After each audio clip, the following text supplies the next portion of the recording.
Tell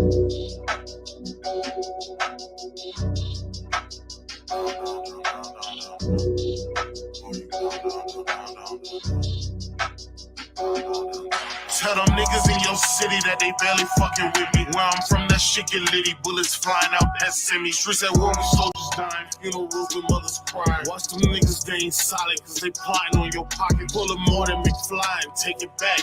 We was chillin' in the alley, selling dimes and shooting craps. I pull up, they hella deep, fuck it, it's time to scrap.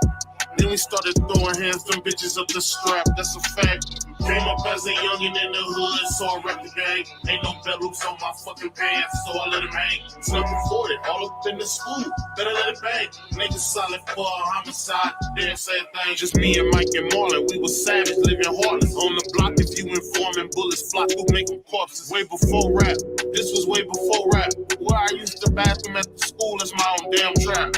Was trapping and selling meds, not thinking about the feds. Too busy getting this bread. You owe me, you better pay. We squad up, letting bullets fly, put them gang ties.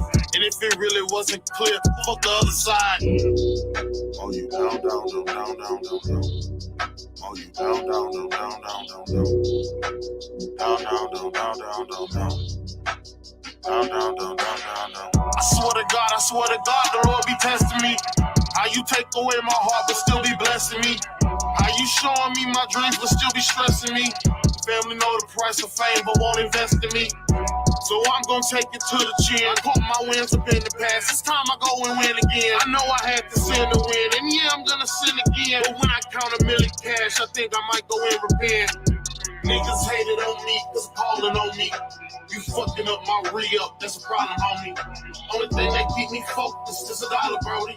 It's always death before dishonor. Keep it solid, homie. Lost my heart deep in them trenches, it's just how I'm bred. And if I threw dirt on your name, I stand on what I said. Watch my stock rise strategic, believe it. I'm swimming in wealth and you fiending. Purebred, by my business like the song said. That's why I'm shooting up the gym like I'm a ball player. Don't play with my time, it costs. Can't shoot at the dime, you're lost.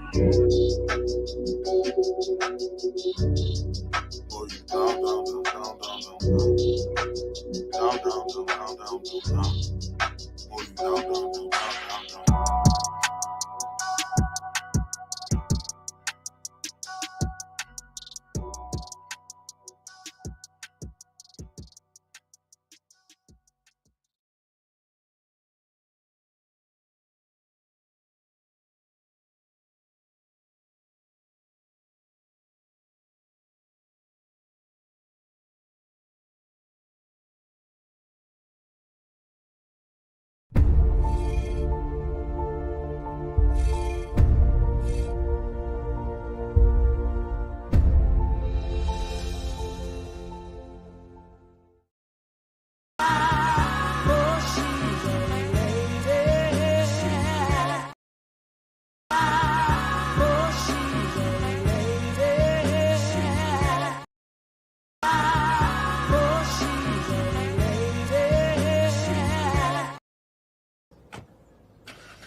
He gonna cry in the car.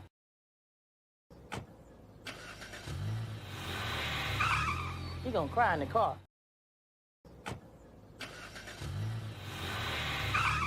He gonna cry in the car.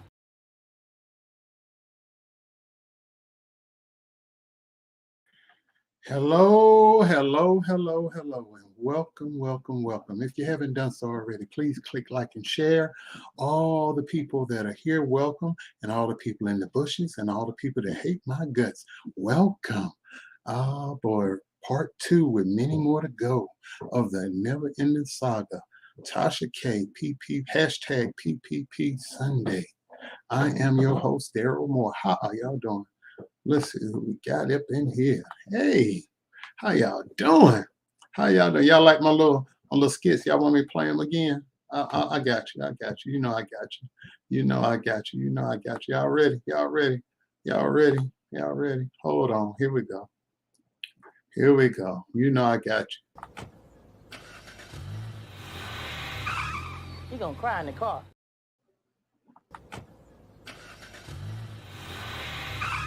He gonna cry in the car. Hey.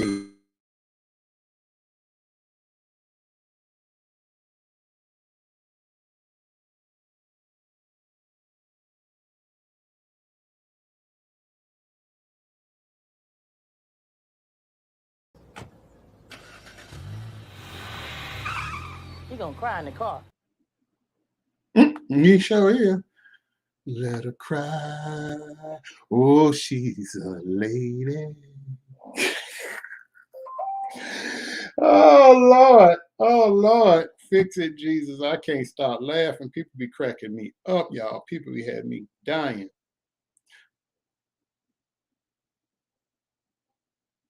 Uh-oh.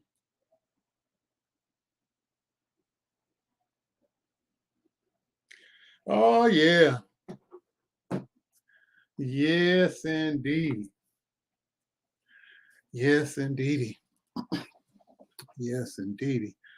Well, Mama done had her say. Thank you. I do my best. I do my best. I do my best. I throw on a little something every now and then. So, Mama talked, and we're waiting to hear from wife and accuser number one again, and receipts, and then some special guests. So, what started out as a 3-part is now going up to maybe 5 or 6 parts. We don't know. Maybe even 7. We don't know yet. Time will tell. But I know one thing, I've said it before, I'll say it again. I have been sleeping real good since Thanksgiving because, like I said, I let go and let God. God's got this. And you see what God does. And like I told you, for 7 days, if you read Psalms 51 and Psalm 52, God will step in a mighty way and do big things. And yeah, so it's mighty interesting. Hmm. Yes, indeed. Yes, indeed. Y'all bear with me. People keep trying to send me messages. I know y'all want to talk to me, but I'm busy, y'all. Oh, thank you. Thank you for the cash out.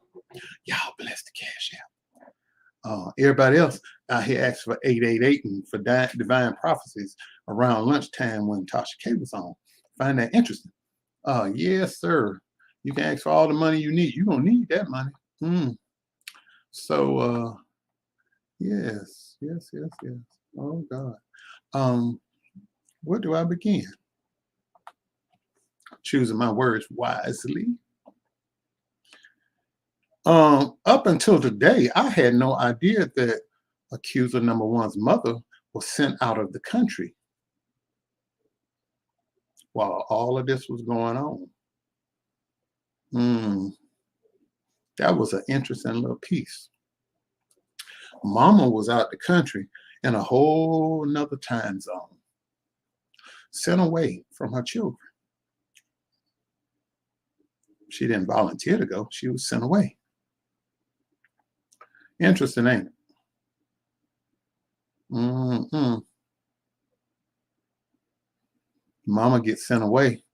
Mama's away, the mice will play. Ain't me. Yeah, I heard what she said. Mama got sent to St. Martin's, little bitty island, way down in the Caribbean, way down there. Very interesting, very telling. Your mama gets sent away from her child, her underage child. Gets sent not to another town, not to another state, not to another part of the country, but sent to a whole nother country, thousands of miles away from her underage child, while all of this allegedly took place. I believe her. I ain't got no reason to doubt her. Who would put themselves through all of that? Who would put themselves through all of that? The public ridicule, the harassment that I went through for 2+ years, the threats, the harassment, the lies, the mistreatment, the vilification.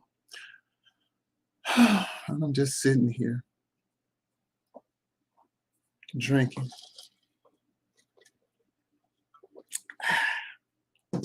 I went from being vilified to vindicated.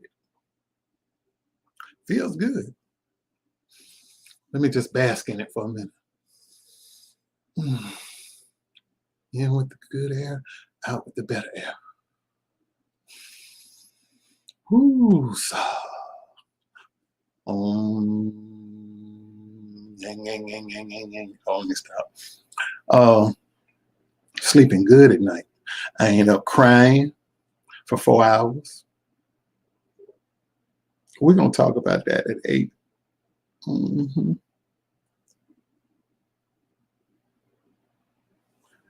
Thank you, Legacy.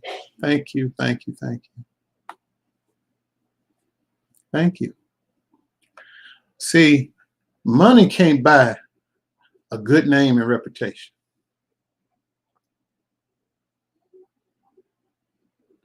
Money can't buy that. God is good, Bush baby. Yes, he is. All day, every day, and twice on Sunday.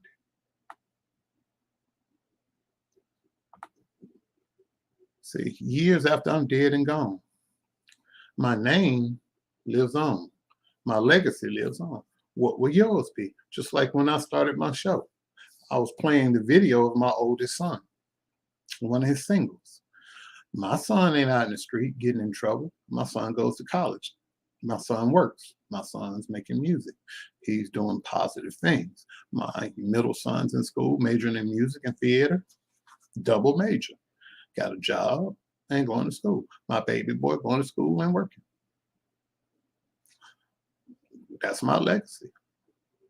God has blessed me. I don't have kids on drugs or running away from home in the middle of the night trying to commit suicide, doing all kinds of deviant behavior, rebelling.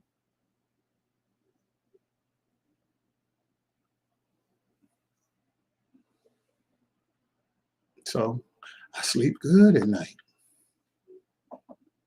I sleep real good, especially now that I got my name back. See, all I ever wanted in this, I didn't want money, wasn't getting clicks, likes, and views, wasn't after that. No clout chasing, as I've been accused of. I wasn't jealous of nobody. I wasn't trying to ruin that man, none of that. I was just allowing 3 people to come on my platform and tell their story. That's all I ever did. And for that, I was attacked on every side, name dragged through the dirt. I was everything you could imagine for 2.5, 3 years. But look at God now. And I want when Marcellus comes up, I want him. Marcellus preached. I was driving in my car. We were riding and talking, and Marcellus explained why people like me go through the situation that I went through. It was my current situation is not my purpose in life. Basically, I'm paraphrasing, but he preached a good word to me about that. It's like your condition. I think he said it right. I'm saying it right. Your condition is not your position. Your condition is not your position. What that means, just because what you're going through right now is not what God has assigned for you to do. And I had to go through this. I had to endure hardship like a good soldier. I had to go through this. I had to.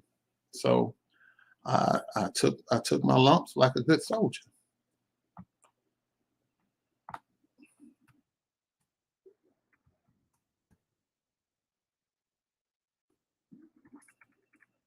So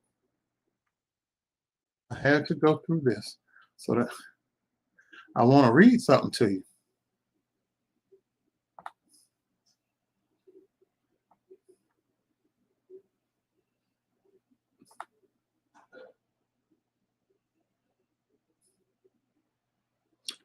And it says in the Bible, people will be lovers of themselves, lovers of money, boastful, proud, abusive, disobedient to their parents, ungrateful, and unholy. That's 2 Timothy chapter 3, verse 2. That's what it says will happen in the last days. That's what it says. That's not me. That's not me. That's what it says will happen. I agree, Betty. I I was attacked publicly and I need a public apology. I won't hold my breath on it, but that's what's gonna happen. Sooner or later. Sooner or later. People are already saying, hey, Daryl wasn't lying. That's good enough for me. That's better than money. My name and reputation have been restored. I I uh I bared my cross. I didn't want to carry it. I ain't gonna sit there and lie. I did not want to carry that cross on my back, but I bared it. And for the people that thought I was dead, thought they had destroyed me, because they did. They tried to destroy me. Um, and they had my grave dug, they had everything. They were rejoicing, prayed for my daddy to die. And but God said, Lazarus, come forth. So I hopped up out the grave. Death clothes still wrapped on, death shroud wrapped on my body, shook it off. Stench of death on me. But God broke this story over 2 years ago. Now the world know everything you tried to hide. And here's the thing.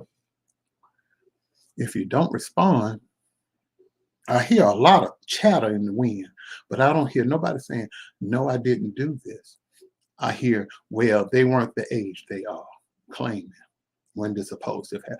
I haven't heard a denial of what the young man said or his mama, but I have heard arguments about how old the person was. So haven't heard a denial yet of anything. I've heard a counterattack about the age of the person, not a denial of guilt.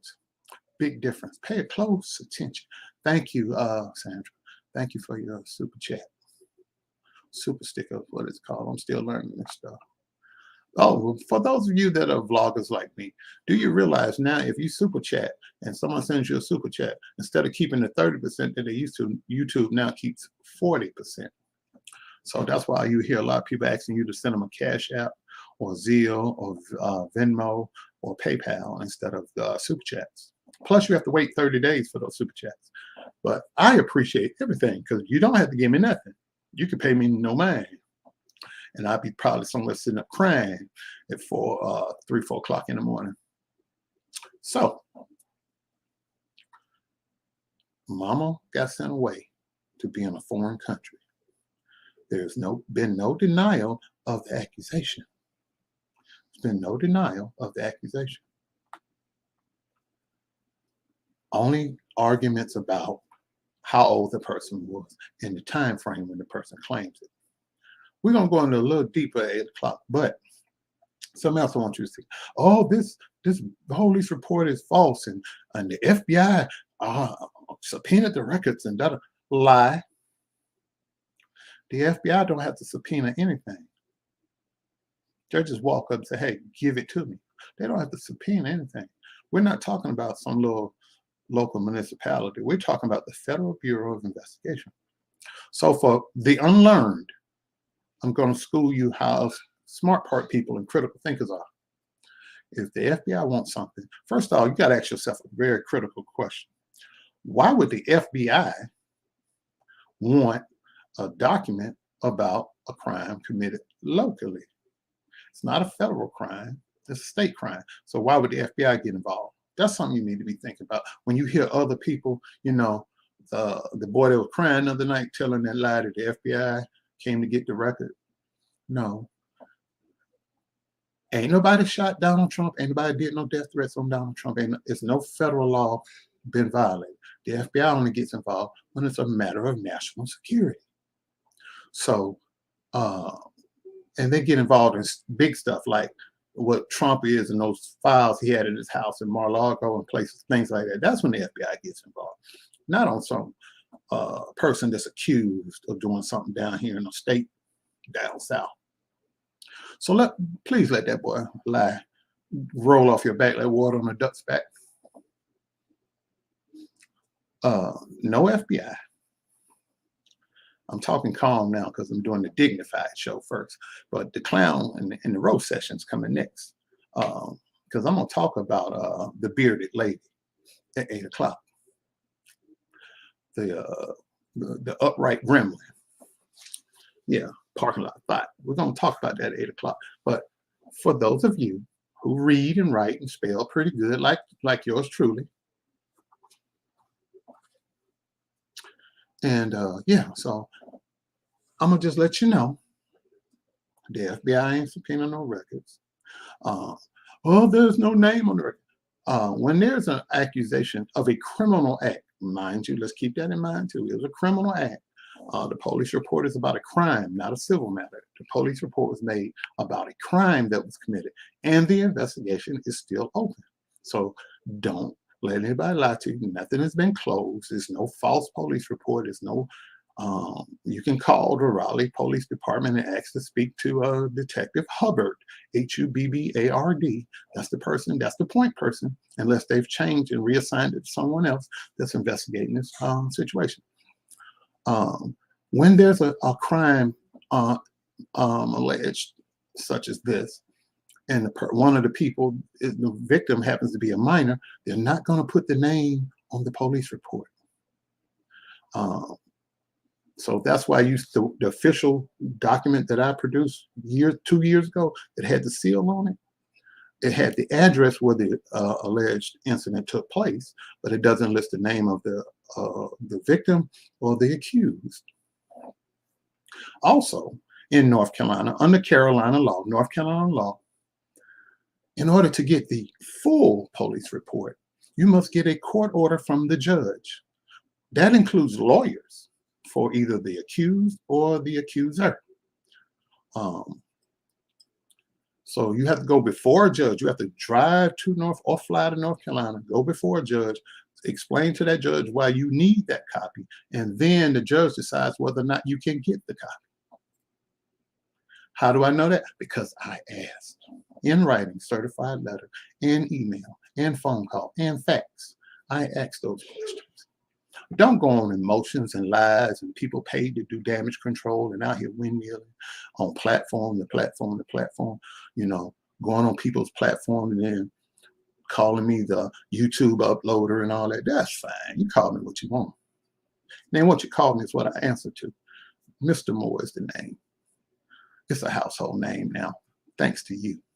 So everybody knows who I am now because you put my name out there. I was happy over here minding my business. You put my name out there. Now, because of you, within the last week, I've gained 400 new subscribers on this channel and 100 on the other. And it's keep growing. Because white people is covering the story now. And once these people start finding out who is Daryl Moore, because my phone been ringing.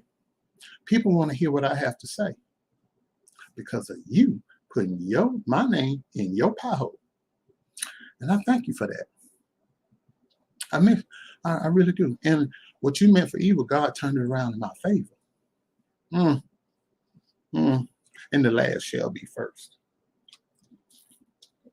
So, that's good. Oh, that's good.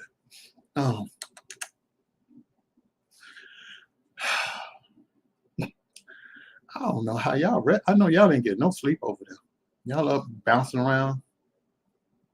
Y'all been bouncing around platform to platform, super chatting people, cash apping people, paying them so you can come on their show and tell your version of the story, which is all a lie. Get it out there doing damage control. And the more you talk, the worse it gets for you. It would behoove you, big word, to shut your mouth. But the egos that you have won't allow you to shut up. You tell one lie, then you got to memorize the lie, and you got to tell two more lies to cover the first lie you told. And it goes from 2 lies to 4, 4 to 8, on and on and on and on to infinity. But if you tell the truth one time, you don't have to rehearse it, memorize it, nothing. The truth don't need defending.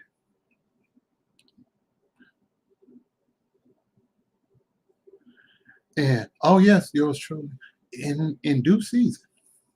I've learned to be patient in these 2+ years. I've learned to just deal with stuff offline.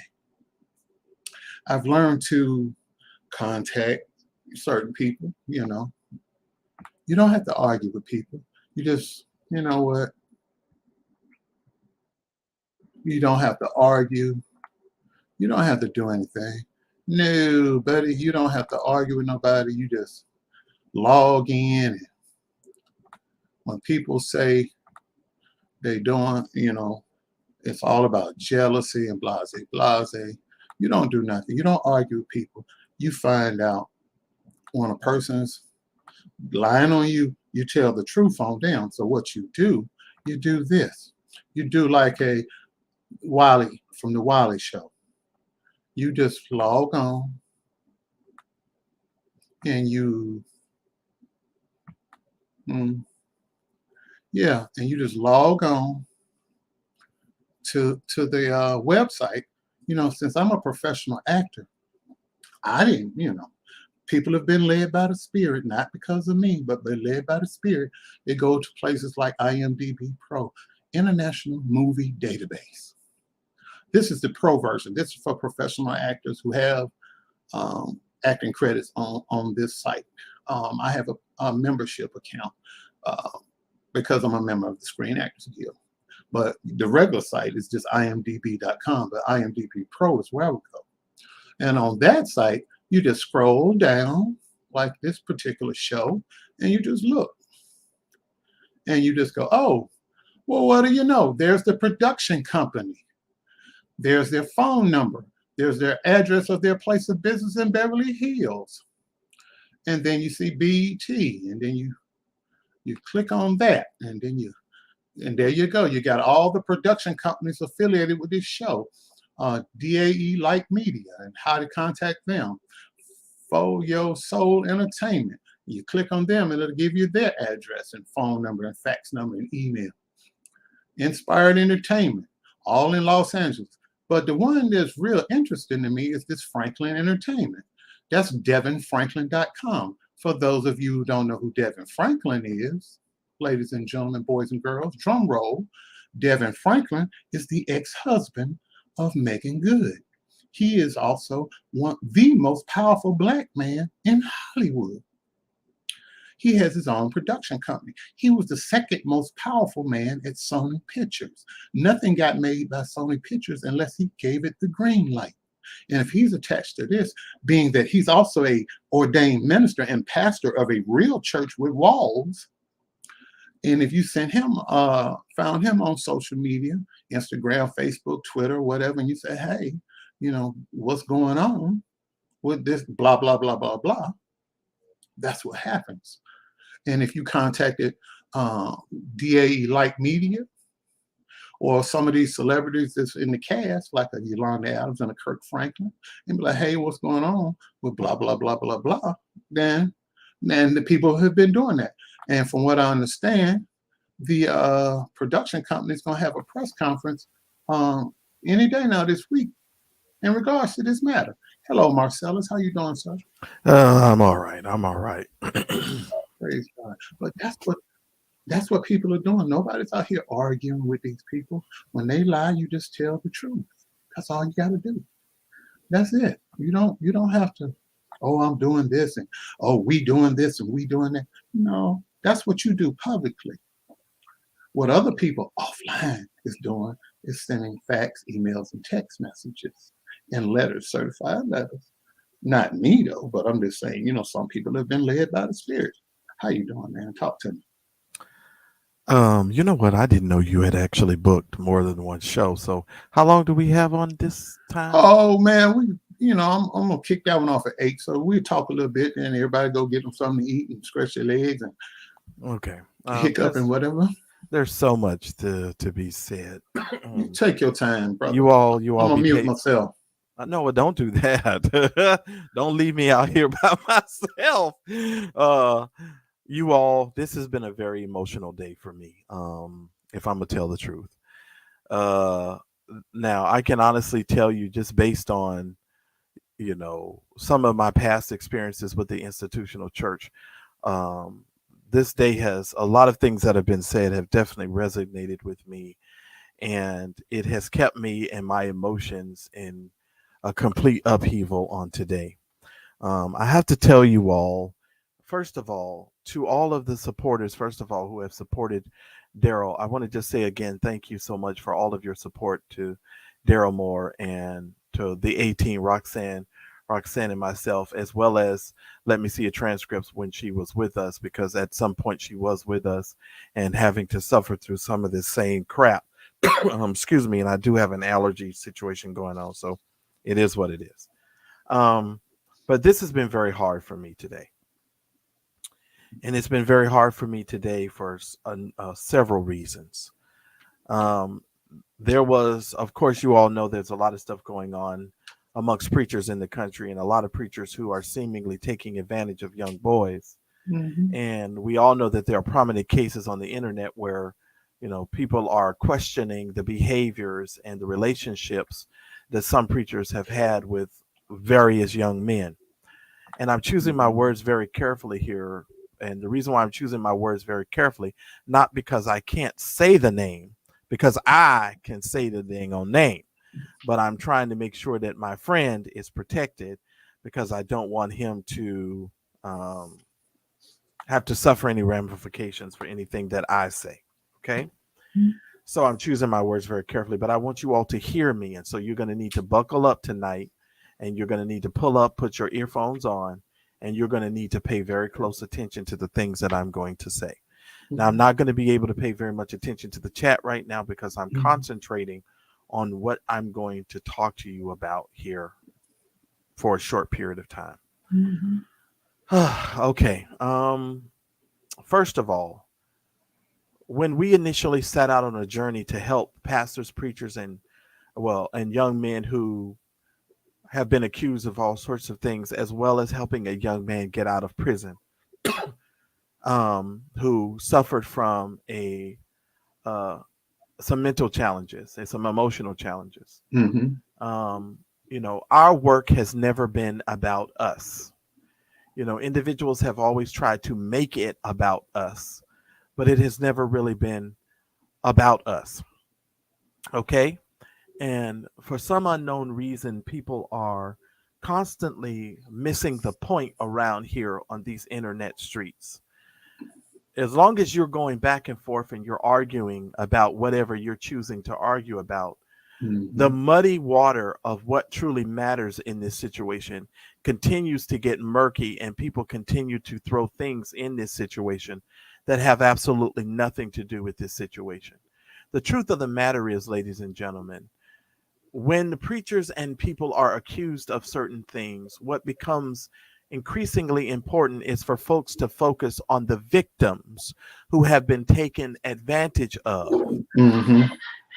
Your outside relationships, your outside beefs, your outside whatever you've got going on should cease to matter, and the focus should be put on what really matters, and that is seeing people come to a resolve. Now, a lot of people, even myself, have asked, okay, well, what's the end game to this situation? What's going to be the end game? To be honest with you, our end game has been achieved because, of course, we brought awareness to a lot of pastors, preachers, and a lot of people who have done unjust things to individuals on the internet. And we have kept our minds and our hearts focused on what it needs to be focused on. And so I just want to reiterate to every single one of you, keep your mind on what needs to be focused on. And don't you let the murkiness of all of this stuff keep you from listening with a keen ear. Because if you're listening with a keen ear, you will hear people admit to things that they never admitted to before. They will change the narrative constantly and consistently and claim, excuse me, that they have never changed the narrative. Their stories change, their accounts change, homes change, who lived where changed. All sorts of things are changing right before your very ears. And it's important for you to understand that these are things that we have dealt with for the last 2 years. So if we tend to take a step back, it's for our own sanity, because we don't need to recall these things because we are aware of these things. We don't need to recall what you already know. Okay. Some of you who are just now coming to grips and coming to understand some of these things, you're putting the expectation on us to bring some clarity to some things but we will bring clarity at a later time. But we're simply giving this a moment where we're allowing individuals to do what they do. And then in the back end, we have some things that we need to address and that we need to deal with as well. And so we want to make sure that those things are done. And so we are moving in silence on a few things. And therefore, when the time comes when we're able to come out here and really speak, we will most certainly do so. Mm-hmm. Now, today, Tasha K actually had a video of a mother whose son had an account with a vlogger. And this vlogger has been accused of some alleged situations with various young men. This mother gave her account of what transpired as far as what she saw, understood. And for many of you who watched that account, I know that you were disheartened to hear some of the things that you heard. And if you are not entrenched in church culture, some of the things that she said may have left you perplexed. They would have left you very confused, and you would have scratched your head as to how could a mother or how could a person who is in her position leave her child with someone when her other children were telling her that certain things were transpiring, and her to go off in another place to do ministry. Let me explain to you all about church culture for just a minute. When you are raised, you're born and raised in a culture. That culture not only shapes your mentality and your psyche, it also shapes your response to certain things that have been done to you and certain things that may have been done to others who are close to you and how you respond. What also shapes your response is if you are trying to matriculate through the upper echelons of the ecumenical community and you're trying to quote unquote build a ministry, sometimes you will put on blinders for the sake of your own growth and your own stardom. So instead of paying attention to the things that you should be paying attention to. And I have said on this channel and on my own channel many times, the church doesn't teach you how to think. The church tells you what to think. And there is a difference. And when I looked at this mother's account of what transpired with her, I want to simply tell you my heart was broken because I clearly understood and could identify with a lot of things that this mother was saying. Okay. I was entrenched in church culture. I've been in church my entire life, and to the point to where when I was 35 years old, I finally got out of the institution. Okay. And that was a while back. I'll just say that. And when she talked about the fact that she kept telling her children, this can't be happening, this can't be happening. I know to a lot of people on the outside looking in, to you scratch your head saying, well, how can a mother do that? But you all must understand this mother was also touched as a child. And she was also dealing with a manipulator who was capitalizing on her past trauma. And this is my opinion. Okay, this is my opinion.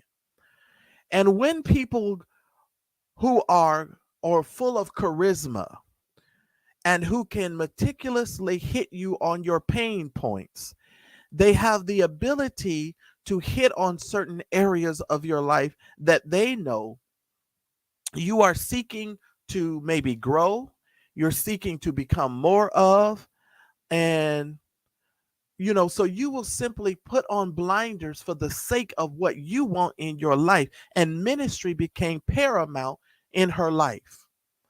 And ministry became paramount in her life because when you are raised in an environment and a culture that tells you this is what God has called you to do, or you felt an inclination to this is what God has called you to do, you will go far and wide to spread this quote unquote gospel to the whole world. And for a lot of people, they don't understand, and a lot of ministries and ministers don't understand. While you're spreading this gospel, you're losing your family.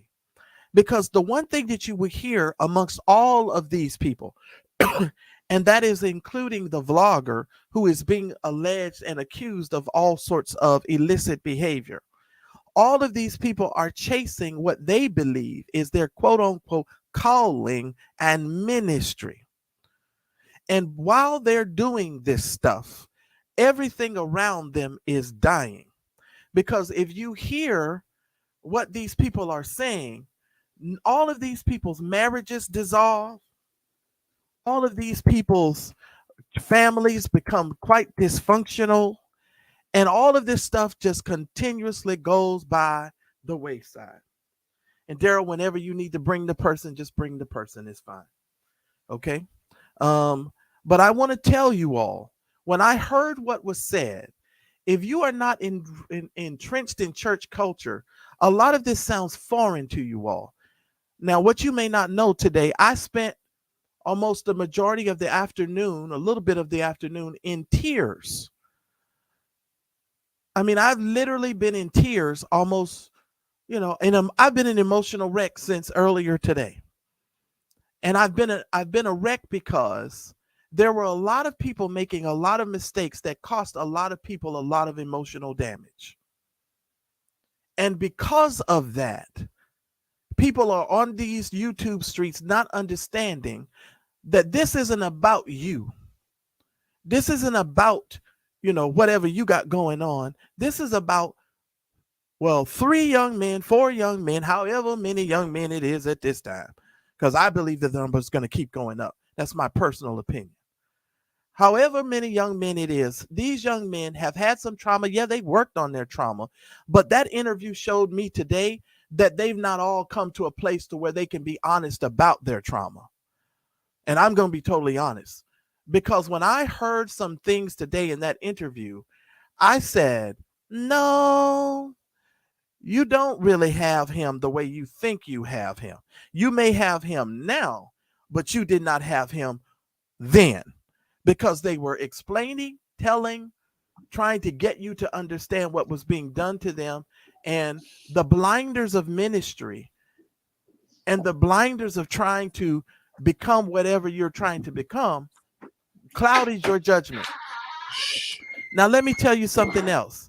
A lot of people on these YouTube streets have cloudy judgment also, because they keep trying to make excuses for and go to bat for people who clearly you can see the stories change, accounts change, ages change, excuses after excuses after excuses for behavior, and they just continue to lie and lie.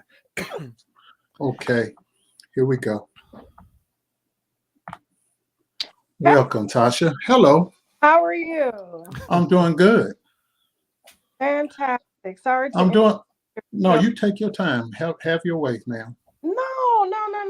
I just saw that you were live, and I told you I was going to come over here, so Thank you. and I just kind of wanted to jump on the opportunity or whatever. But yeah, to let your viewers know that listen, I've always been adamant about Daryl bringing this to the light, and I apologize to him on my platform for not looking into things and for just kind of sweeping it under the rug, because what was told to me was that all of this stuff was made up. Mm-hmm. There were no victims. I didn't bother to come check because he was kind of like, Larry Reed came to me in a desperate state. You know what I'm saying? Like, Mm-hmm. what am I to do? This blogger is harassing me. They're saying I'm doing all these heinous things. Touching children, and I'm like, touching children. I'm like, a blogger said this, and I'm like, he's like, yeah, and I'm like, well, they have any receipts? He's like, no. And I'm like, there ain't no victims. He's like, no. I'm like, so this blogger is just making it up. He was like, yeah. I said, well, if it's affecting your ministry, then sue him. If you truly didn't do this, and this blogger is coming forward without any victims, then sue them. And that was the last I heard of it until me and the chef, his chef, um, Latrice with the rotten teeth, said to me at my scene, she used to keep her mouth closed all the time, and I used to wonder why. And then when she opened her mouth up one day, she was like, ha ha ha, and closed them teeth. I was like, oh, you can't be cooking in my kitchen, not with them rotten teeth. Spit on the food. We got rid of her fast. But she was just like, yeah, I don't know why them boys would lie like that. I mean, we was all in the house together, and I didn't do nothing. Like, boys, house, what? So, I didn't question her because I knew that she was Larry's cousin. You know what I'm saying? And I just kind of kept that in the back of my head. And then, we started having issues because he was lying and hiding stuff and just being real deceitful.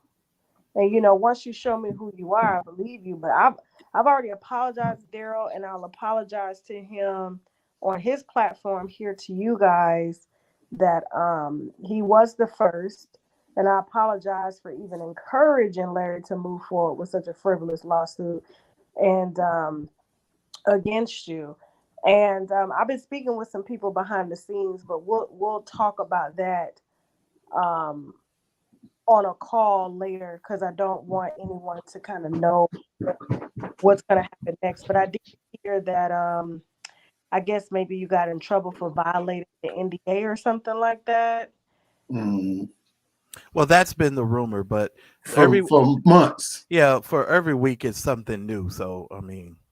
Okay, so what I heard is not even true then, because it didn't come from you. So I was just like, okay, but all right, then we're good. Then we don't need to have no offline conversation. Well, I do think you still need to do that. Only reason why I'm saying that is because there are some things behind the scenes that we would like to get addressed, and you may be able to offer some counsel to that.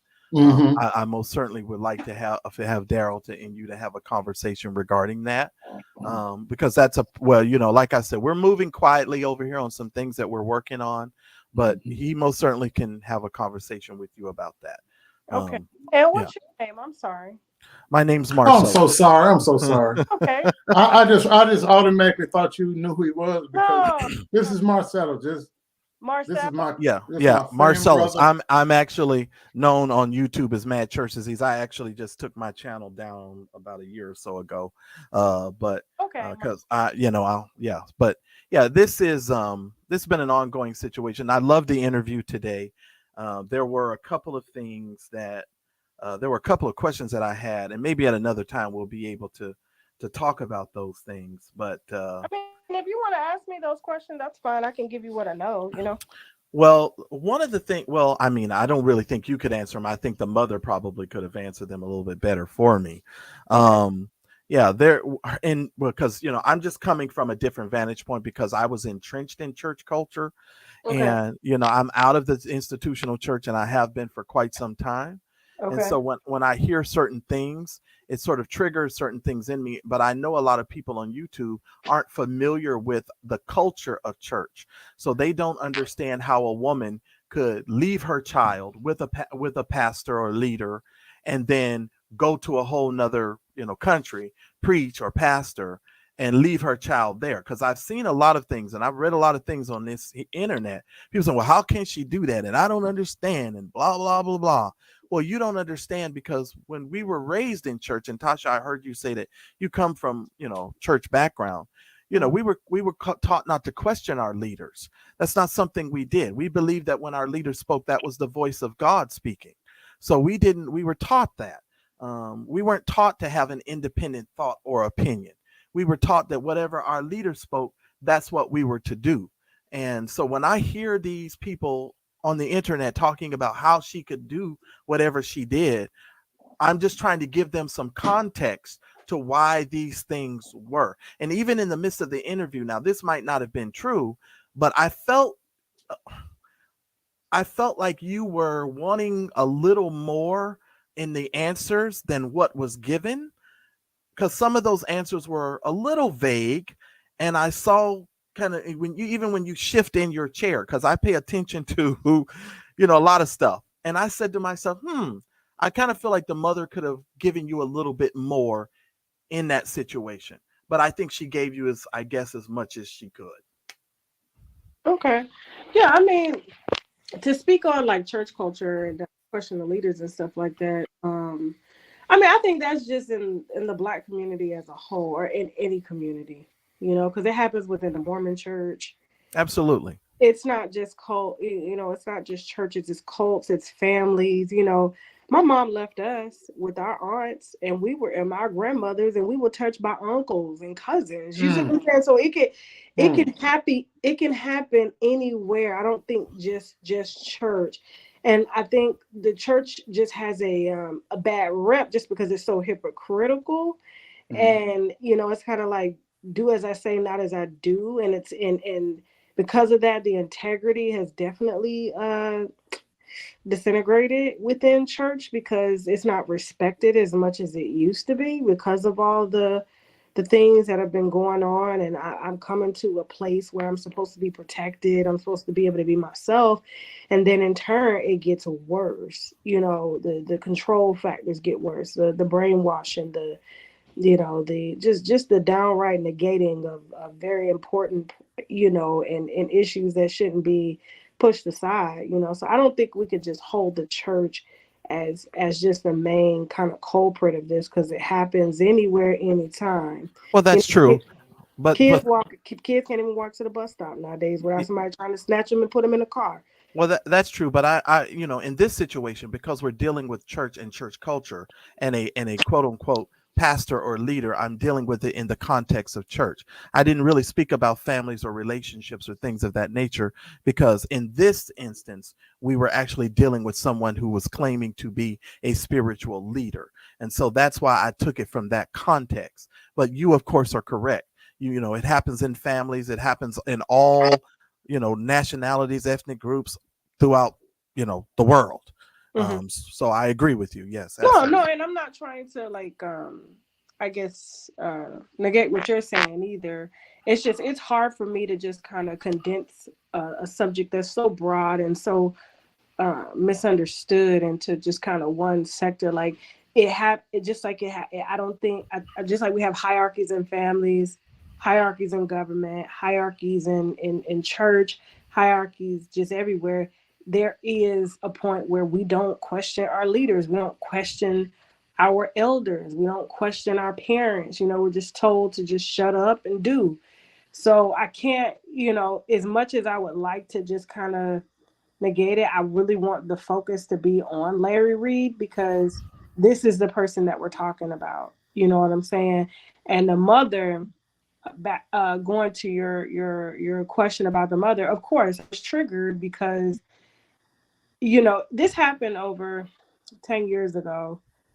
And so, first of all, we don't even have mothers that come forward to even admit this. You will never get my mother on a platform to admit that she played some part in neglect and allowed someone to touch me. And she didn't know that it was going on for years. Like, not just when I was 5, but her boyfriends, I remember us joking one Thanksgiving with her a few years ago, and we were just we were joking, but we were serious. Like, man, we remember when Rob used to touch on us, and she was like, "What?" And we're like, "Yeah, but we couldn't tell you nothing." You know what I'm saying? She's like, "Oh no, are you serious?" I'm like, "Yeah, you couldn't tell you nothing." So why would we tell you now? We're older. We've gotten counseling. We're good. So we kind of know, it's dysfunctional here, but it was something we brought up. But for her, his mother, I offered her an exceptional amount of grace, because her sitting down represented something so much bigger than me at that point. It represented just parents in general supporting, whether they were right or wrong. And I wasn't going to bash her in a moment where she no one's ever done this before. This is new. There's no playbook on this and how to answer questions. Right. So I'm just going to support her in this moment. Yeah. Well, the expectation, of course, most certainly couldn't, be greater as far as expecting her to, give you more or etc. And that's why, yes, I agree. We must extend to her a tremendous amount of grace.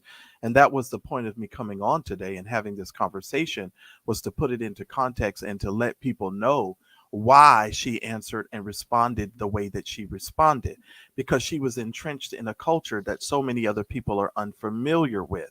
And I was trying to let them understand why she may have responded the way that she responded. And I agree with you. But this is more common than individuals will ever imagine. My colleagues and I have been dealing with this kind of work for over 10 years. Okay. We had a website many years ago called pimppreacher.com. And we dealt with these types of individuals and these types of pastors and preachers. So I'm not new to this.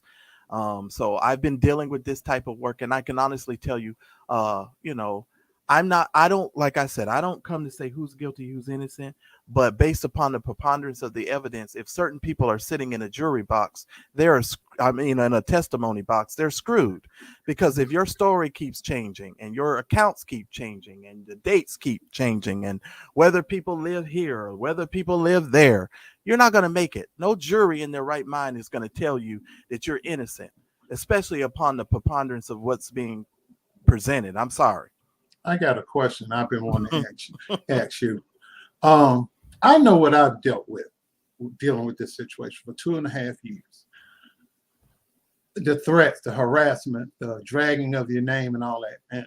And we talked a little bit about it, me and you said how you just ignore it because you're accustomed to it. But has it increased since you started doing this series?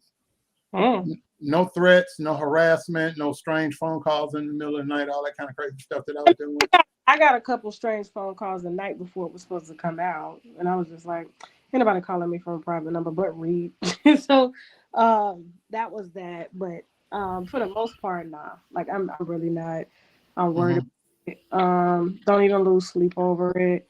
When I tell you it's such a non-factor in this, like when you understand how people who are really about that life move, and you understand the people who have been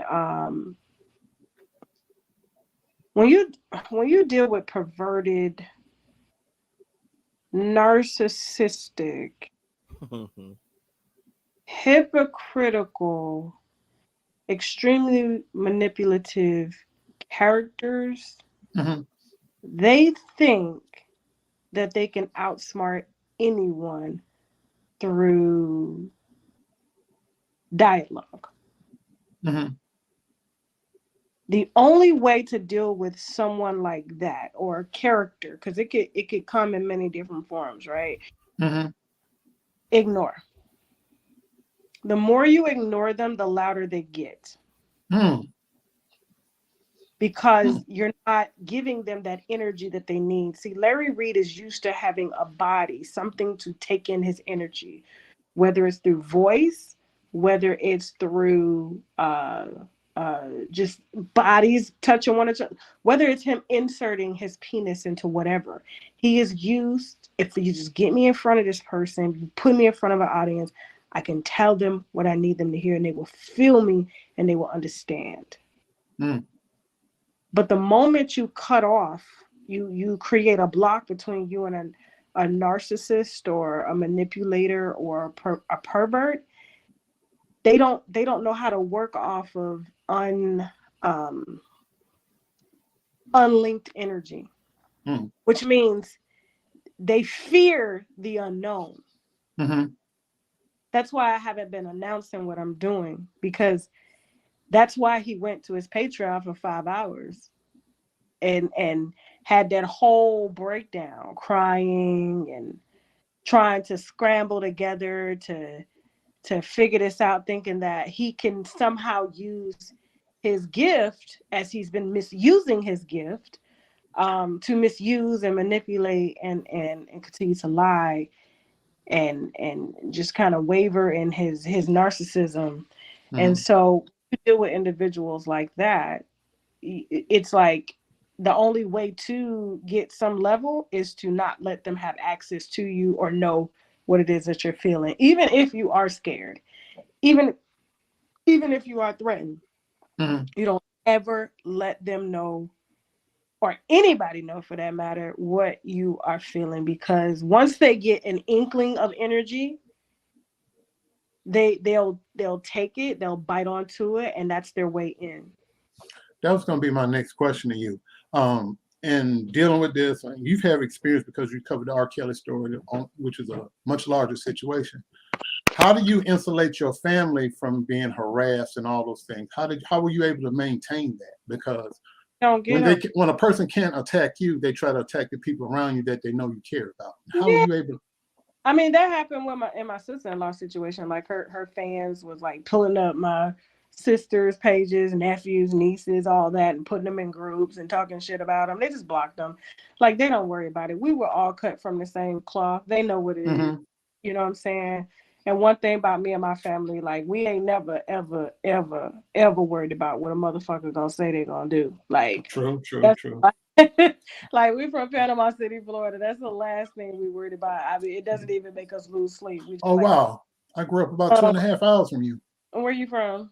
Tuskegee, Alabama, right down I-29. Yeah. So we neighbors. Mm-hmm.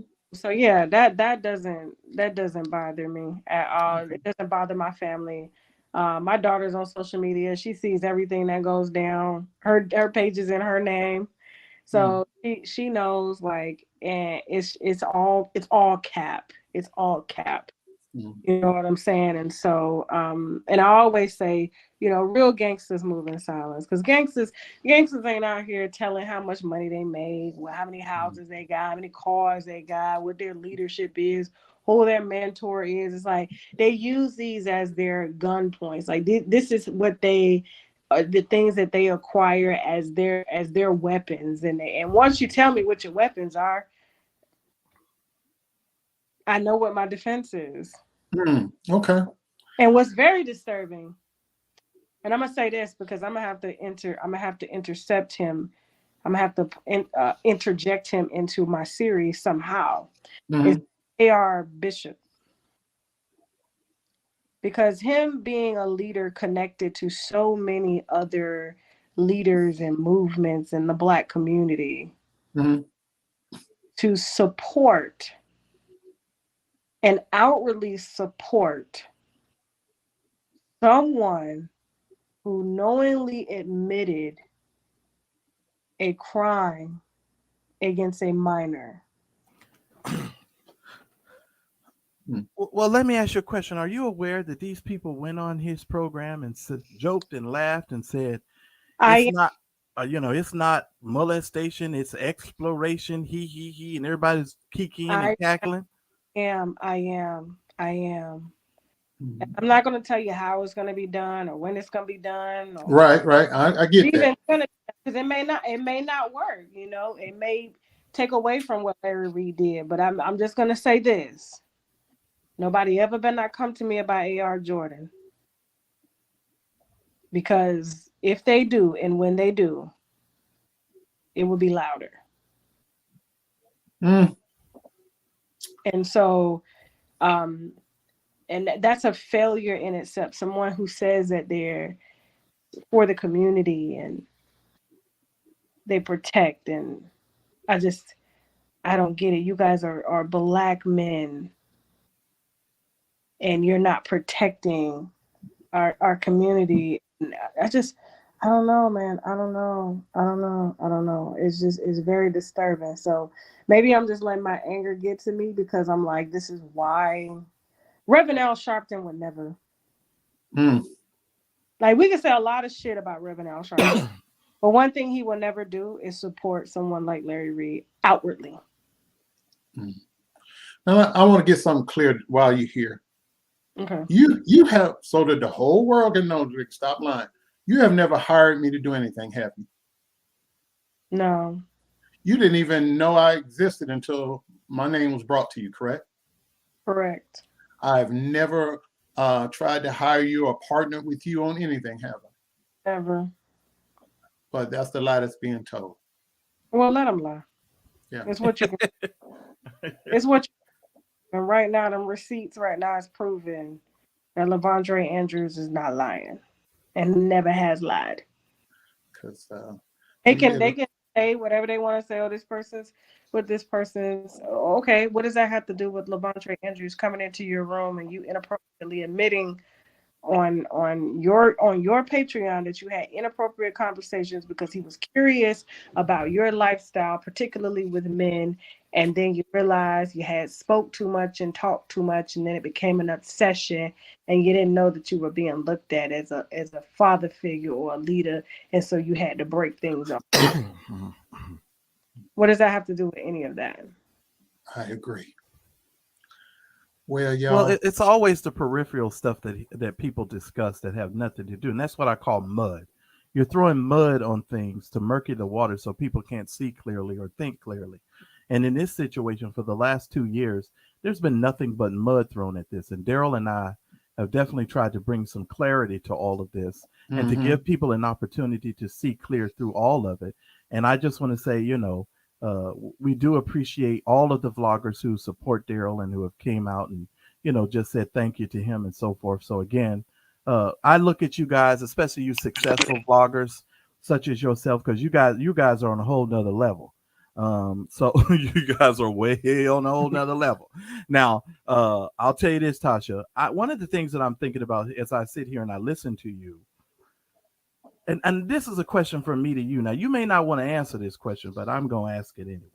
And this is this opportunity we never had before. Because we talk behind the scenes, but we don't, Tasha, it seems like every relationship that these bloggers have. Now, I know you always run around talking about you don't have friends. And I've gotten to the place now, and I told Daryl, we don't have no friends. We don't need no new friends. This whole thing about friendship on the internet, I'm good on that. But it seems like every single one of you guys fall out with each other. But then yet and still, months later, you guys seem to be working together again, or you're supporting one another again. And I'm just confused as to... That has nothing to do with me. But I'm saying, but you guys tend to come back together at some point in time, right?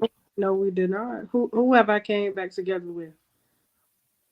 Well, I mean, as far as like you got, well, I don't name their names. You know me. I don't call them names. You can say whoever name you want to say, but there's no linking or coming back together with anyone.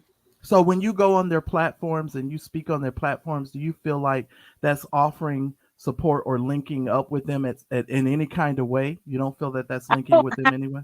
No, because we're talking about Levontre Andrews. That's the main.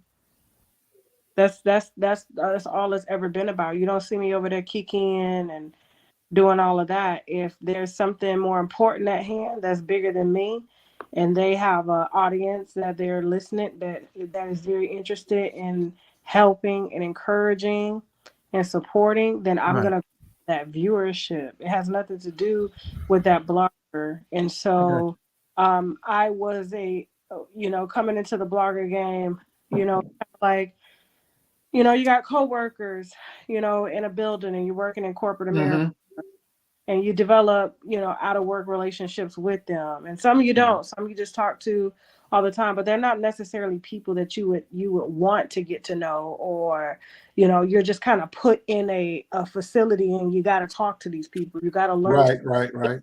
People. That's just what it is. Just coexisting. It has nothing to do with friendship or anything beyond that. I don't owe them shit. They've never been around me or met my family. It has always been working, and that's how it was with Larry. I mean, Larry, have some personal conversations with me, but we never like went out to dinner or hung out at each other's houses. If I was at his house, I was doing a show, and I came home. You know what I mean? Like, and my husband never felt comfortable around them niggas anyway. I'm sorry. It's like, we gotta go. Like they feeding cake to each other and fucking rubbing on each other. Like his thing is like, it just became too, Larry too much. Bending over Too much. Like too much. Like imagine he would say that if it was a bunch of women and they was bending over in front of him or doing extra, he'd be like, we gotta fucking go. So it ain't got nothing to do with them being gay. It's just the unnecessary acts. And I'm a public figure, he's not, but people will try to put you in some situations to where they can just say. So he's always been very like, all right, do the work, let's go home. That's it. Mm-hmm. So that's how it's always been. And so but as far as like, us linking up, no. And I say, well, let me tell you why I'm asking that. Let me tell you why I'm asking. YouTube. Okay. From what I understand, there was a vlogger that I was watching. I believe, and he's been a good supporter of Daryl in this situation. I think his name is King Payne. Now, I'm going to mention him because I know he's been supporting Daryl. Mm-hmm. He reported that there was a phone call that you had with Larry Reed. Oh, I'm sorry, with the individual, the vlogger. Well, I can say his name, but anyway, the vlogger, and I guess there was 2 other vloggers. If I'm not mistaken, it was him and 2 other vloggers. Let me tell you what you're talking about. You're talking about Official King Payne. You are talking about Larry Reed, Armand Williams, and me. All this, right? Larry Reed. Right. And now the question that I had was, my understanding is that you and the Armand fella don't get along or have some sort of relationship. There's like a public, going back and forth between the 2 of you. Have you seen me go back and forth with Armand? I don't know, ma'am. I don't watch the channel. I don't know. I'm just asking. But you're bringing it up though. So you're stating stuff. I'm not trying to be rude, but you just said there's this public, y'all go back and forth. And I'm like, have you seen me go back? Well, okay. I apologize because I'm listening to some of the other stuff that's being stated. That's why I'm asking you the question, and I'm taking the opportunity that I have now to ask you the question. So apparently, other people say you guys have a public going back and forth. You say there's no back and forth. What does this got to do with Levant? Well, I'm gonna ask the question. Here's what it has to do with it. If you all are having discussions behind the scenes, and there was information that was presented to you behind the scenes regarding, this, and some people are saying, that you might have known about this situation. I don't believe that is the case, but do you think that it can jade the public, or the public will be jaded if they feel like that there are behind the scenes conversations that are being had about this, but in the public, there's a different kind of presentation that is being made to the public? So on the one hand, they think that, you guys are talking behind the scenes, but in the public, you guys are coming out and saying something totally different. Where did you get that we were having behind the scenes conversations about Levandre Andrews?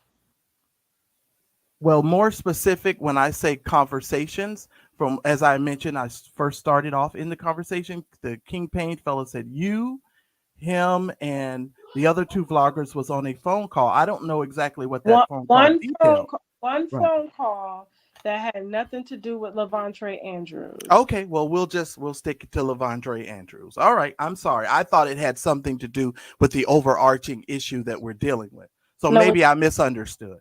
No, it had nothing to do with that. It had everything to do with what it had to do with is why me and Larry fell out. Okay. Well, that ain't got nothing to do with that. Right. And it had nothing to do with Daryl or Levandre. I got you. It had nothing to do with Larry lying about things that he's doing and buying gifts, tricking. It was a bunch of shit. So him trying to say that, I had over this, there was a phone call that was between me and 3 other vloggers, and the only reason we were in that phone call is because Larry had lied to each and every one of us, and we all confronted him. Okay. So he was playing the fence, knowing that we did not. Right. Well, I don't pay attention to all of these people, so I apologize. I listen. I randomly go to these videos to watch. I don't pay attention. I get a little bit of information from here and there, and I'm just trying to connect the dots. So I apologize if that seemed to bother you or annoy you, but that's just my question. Yeah, I'm annoyed because like you asked me like you assume something. Mm-hmm. I'm not being rude to you, but I'm just telling you why I'm annoyed, because this is what often happens too many times in the public, is that instead of y'all saying, I've seen Tasha go back and forth with Armand, you'll take it from another blogger and not. Well, that's why I asked the question, but it gives me the opportunity to get it cleared up. I am a click for Armand, and he beefs with himself. Okay, so and that's how it's always been. And that's cool. I'm glad you answered the question. Thank you. I appreciate it. Okay. That's why you ask questions, so you can get clear things. Because I don't like getting secondhand information, but that's over there, and I'm glad you're here. Now, one thing I wanted to say to you, and I want to take good advantage of this opportunity. I said it before, and I'm going to say it again here. I appreciate the fact that you apologized to me, and this is why.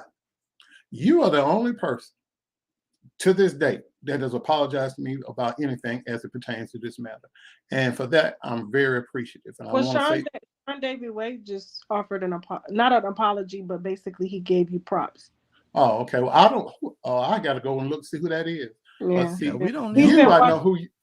Yeah, a lot of bloggers have been watching what you were doing, but because Larry ended up controlling the narrative with his wallet, it kind of got buried, and people just assumed that because all the videos and stuff came down that's what it was. And people misuse, and if anybody can take this, people misuse the legal system all the time.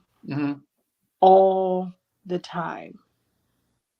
Yeah. And while I'm not inclined to really, unravel what I'm trying to say here is that, people with long money know how to maneuver certain things to get certain things done, and they use the legal system to suppress the truth. A lot of times when these people bring these lawsuits, it's because there is something true that has happened. And 99% of times, they even teach this in law text, that it's not about whether it's true or not. It's about what you can prove. And if they can prove that they were right, even though they were wrong, then something goes through. A verdict stands. People suppress evidence, withhold evidence, just they find ways to keep evidence out. And in your case, this is one of those cases, like where you were bullied using the court system to stand down, and you had to waver the towel. It wasn't about facts.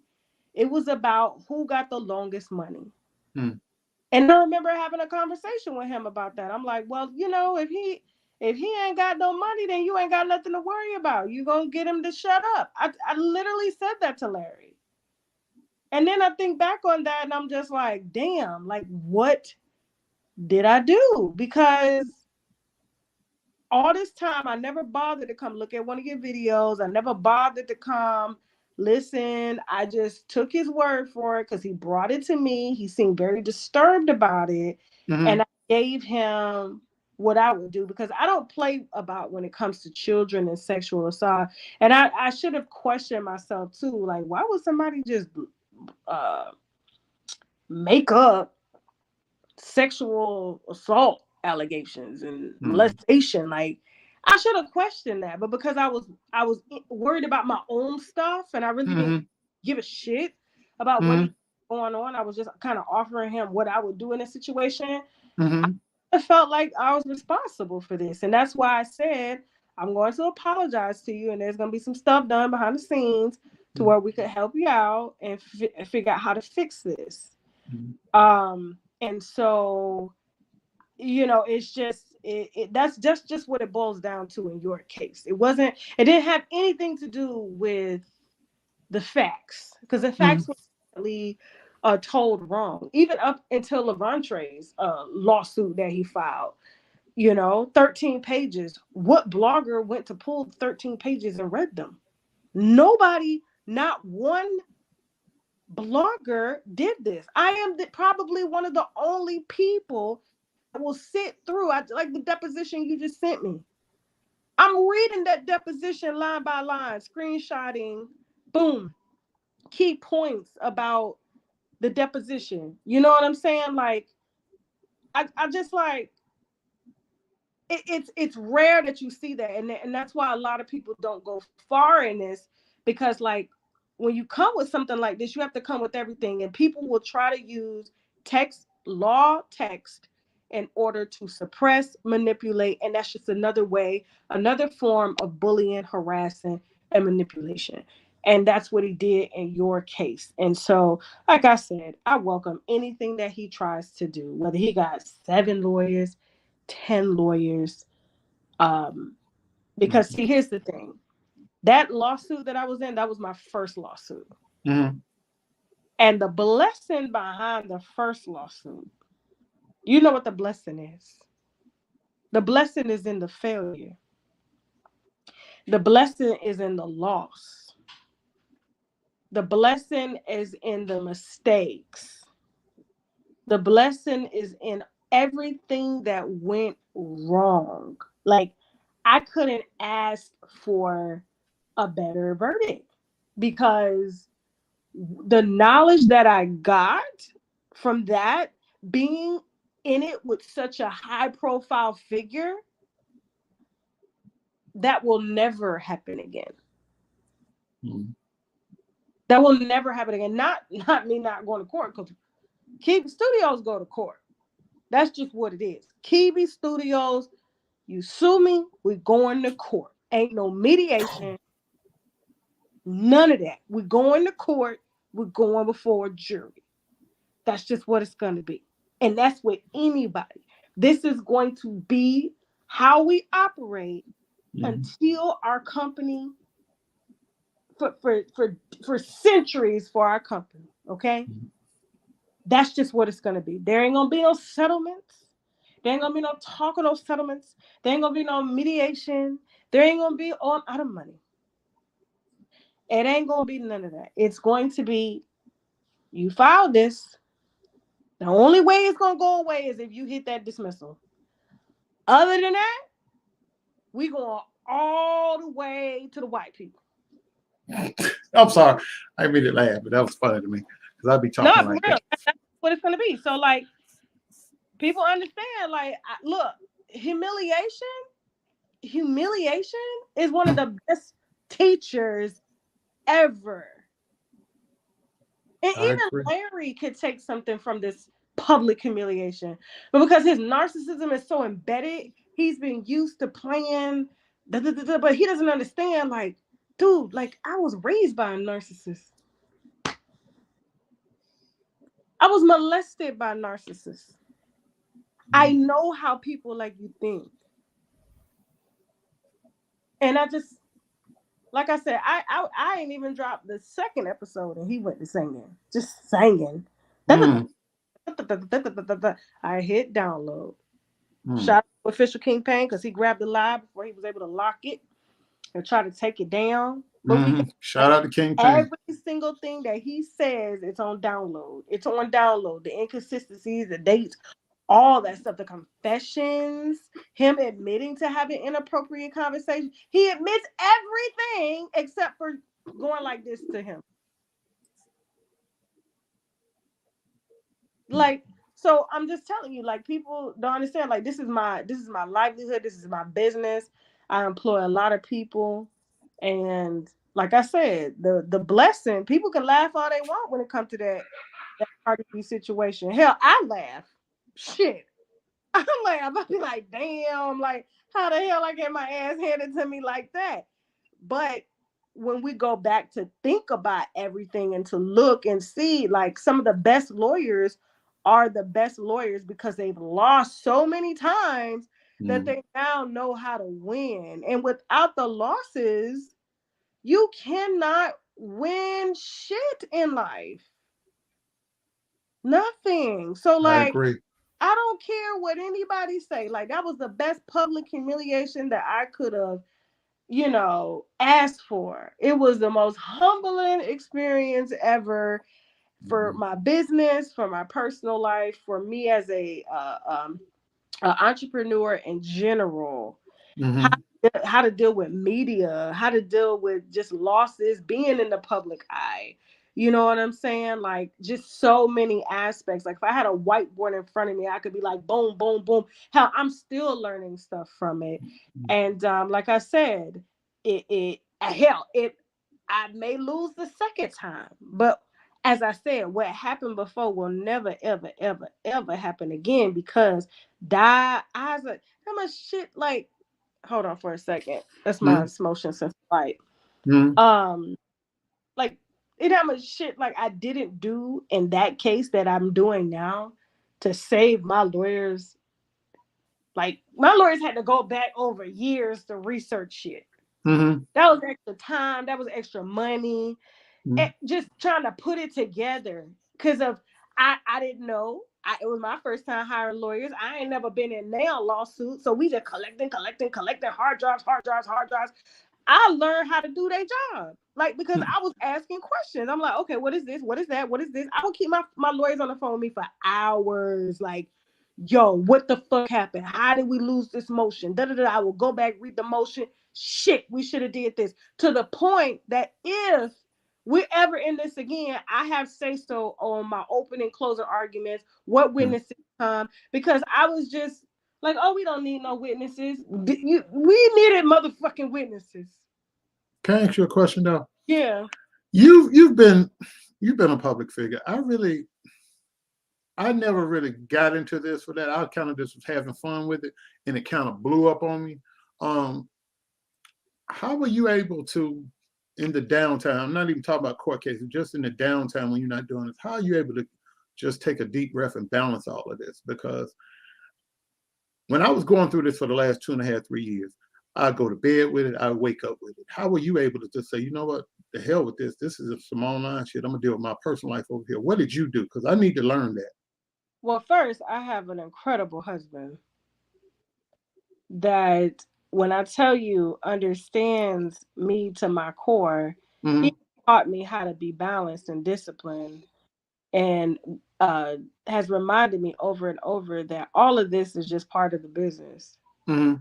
You know, this is just a part of doing business. Now, the difference between you and I don't know why you got into this. I don't know what your story is, and I'm not going to sit here and try to explain it to you. But in my situation, this is what we got in business to do. And so, in the way he explained it to me, I didn't get it until after I lost, right? Mm-hmm. You couldn't have told me I was going to lose. I was like, fuck, I'm not losing.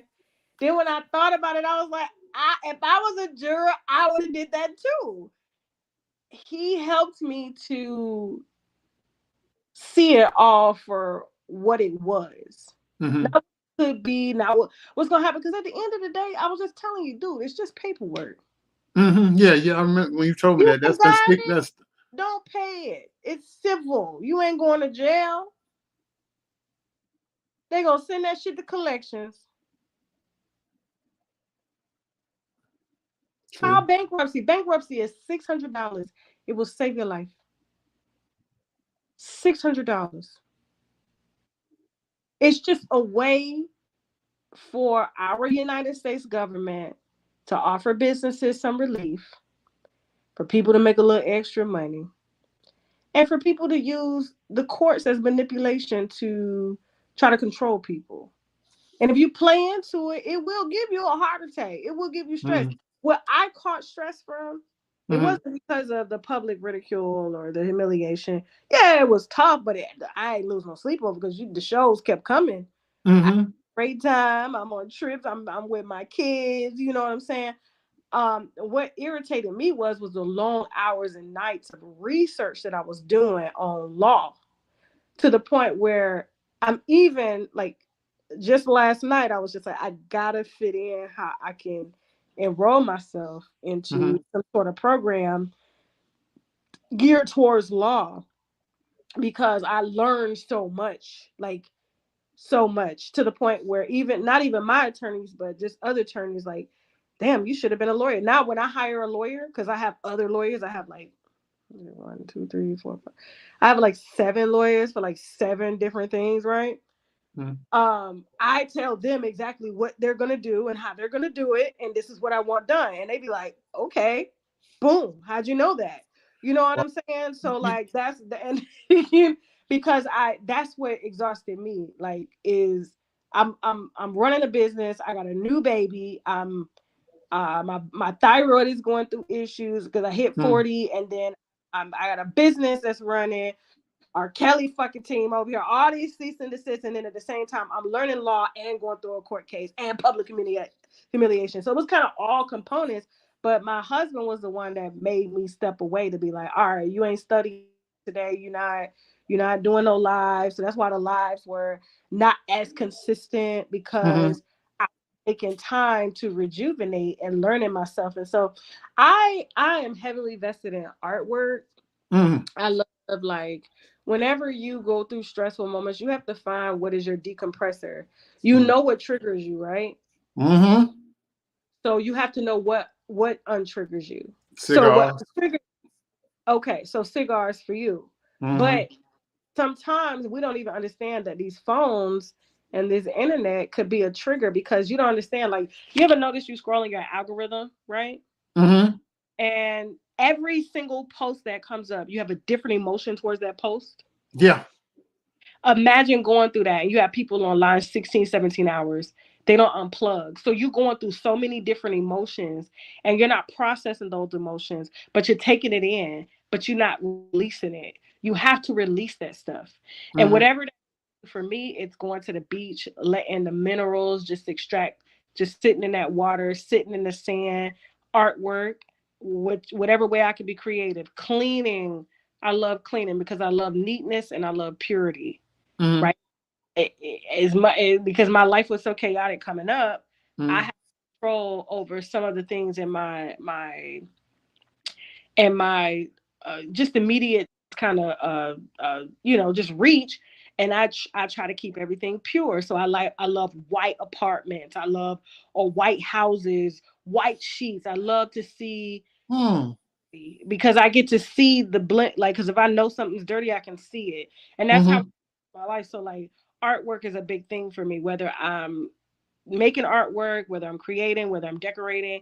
So you have to know what untriggers you, and you have to be able to unplug and understand and what the internet does to you. So if you're online, you're going through a court case, and every fucking post is about Tasha K, Tasha K, Tasha K, Tasha K did this, Tasha K did that, Mm-hmm. they did this. This is every week for me. Like, Tasha, Mm-hmm.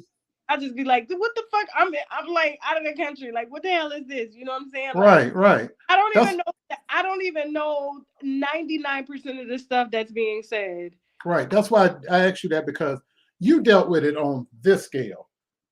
What I was being attacked with was over in my little corner of the world, but it was every day, 2 or 3 people at a time making videos about me. Whereas you had hundreds and thousands of people talking about you, that and Everybody, and like the Shade Room and all these other people covering. everybody. When I tell you that, and it needed to happen because like everything that you go through for an exact reason. It sets you Mm-hmm. up. Any humiliation or any type of thing that you go through that you feel like is a setback sets you up for the next thing. So when the next scandal happens, guess what? And it's happened and it keeps happening. Mm-hmm. I will definitely not react the way that I reacted last time to this time. I'm going to learn something from that if I am very in tune with myself. Yeah, And because you battle tested now. yeah, exactly. So like I said, it was confirmation. It was something that needed to happen. And when I tell you everybody heard about it, I had my damn mom was in the fucking nursing home. She okay? Not my mama, but her people that she would go see because she liked to go see Mm-hmm. people and Mm-hmm. she okay? She gonna be okay? You know what I'm saying? And then, there would be people would be like, I remember it was one pastor. I wish I could remember his name, but I cannot. But I remember what he said. He said, planted, not buried. And it was a scripture. And I was like, oh, that hit me right there. Cause Mm-hmm. he's right. Like, I'm planted now. I'm planted. That means even though I haven't grown, I'm growing now. But sometimes we be out here watering, and like that Cardi B case and a lot of other things were seeds that I was sowing, right? Mm-hmm. And then they started to sprout. But some of the seeds, like, they die off and they don't sprout up. Well, here's the thing, Tasha, I got to give you. In order for a plant to grow, the seed must die. And when you're planted, you're in the earth, you're in the darkness. In order for that plant to come up, it has to come out of a dead seed through the earth, through the darkness to get to the light. So when you were planted, even though your seed was planted, your seed had to die. You had to go through that dark earth and through that darkness. Eventually, the plant is going to come up into the sunlight. That's nature. No matter what you're going through, and just like Marcellus was talking to me Friday, your situation is not your position in life that God has for you. Your current condition is not your position. God has already preordained what your position is going to be in life, what you're called to do. So if you can keep focused on that, even in your darkest moments, you'll always be able to like take a deep breath and go. And I lost sight of that going through this. But when you come out on the other end of a dark spot in your life, you're never going to be the same. You're going to change you're either going to get better or you're going to get bitter. And at my age, I'm 53, so I've always chosen, because I'm at the back end of my life, I choose to be better when I come out of something instead of saying, oh, woe is me, why me, instead of feeling sorry for myself. Okay, God, what are you trying to teach me in this moment? And that's how I dealt with it. That's how I was able to get through it. That, good friends, prayer, and just taking that time to take that deep breath. Because I was going through this while my dad was dying, my mother was sick, kids in school, all of that. And I was in school to become a paralegal. And that's how it always happened. And when I saw something told me, I just clicked on your video. It was the first time I saw a video from you. Mm-hmm. And you were talking about, I think it was like one of the first videos you made in reference to me. I think after or before maybe I did the Levante Andrews thing, but it had the title. And something just told me to click on it. And I heard you was just like, there was so many sleepless nights. You know, your mom was dying. And he was like, I think at one point you had said you had cried, and I felt you because like, you know, I only cried one time during my situation, but that's because I had turned 40. And I was like, because, you know what I'm saying? I'm like, everything died down. I was like, damn, I worked this hard to get here when I'm 40? Like, I have let myself down. And I remember crying the night before my 40th birthday. And my husband came in the room and he was like, what's wrong? I was like, baby, I let you down. I was like, you know, we've been working at this 7 years. And, you know, actually it was longer for me because I had been in talk for so long. And he was like, you didn't let me down. I let my kids down. And he was like, you didn't let your kids. I was like, yes, I did. This is not what I envisioned for 40. But I had to remember, I was saying it's not what I envisioned. It's not what I envisioned, right? And that's where I lost sight, is thinking that it was about I, right? And it's not. And so I remember him having a talk with me. I was just like, baby, I don't even think I want to be here. Like, he was like, what you mean? And I was like, I just, you know, if I can't do this, like, because I love my job so much. I love like these stories like Levante Andrews and just even working with all the R. Kelly victims. Like, this is what I'm supposed to do. I'm supposed to entertain and enlighten. He was like, you're doing that. So what do you mean you can't do it? And I'm like, it seems like nobody wants me to do this. He was like, Tasha, like, you just hit 1 million people. Everybody now, even though these people are getting, you know, the news that they're getting, but who don't know you? And I remember listening to Steve Harvey one day, and Steve Harvey said he had been praying for God to make him famous. He was, I want to be international. I want to be international. This is when he had the Steve Harvey show and stuff, and he said, he remembered he prayed the prayer one night, and then the next night he went up and he fucking gave the wrong name. The Miss, I think it was Miss Universe or something pageant, and the humiliation that came with that. But then he thought about it and he was like, but I asked God to be famous. I asked him to make me international, and I had to remember that because I prayed that same prayer. I asked to be international. And now anywhere that I go, there's not anywhere that I can't go. And people know me. And I've never been threatened. I've never been like, oh, who's that? Nobody has ever said anything sideways to me or disrespectful or to my family. We ain't out here with no security and stuff like that. I don't even roll like that. I'm very by myself or with my family. And so, you know, the things that we pray for, we have to be careful because we will get them, but you don't know what's coming on that other side. And so while a lot of people may say, well, you became famous because of this, there's a lot of reasons why, you know, my name is internationally known.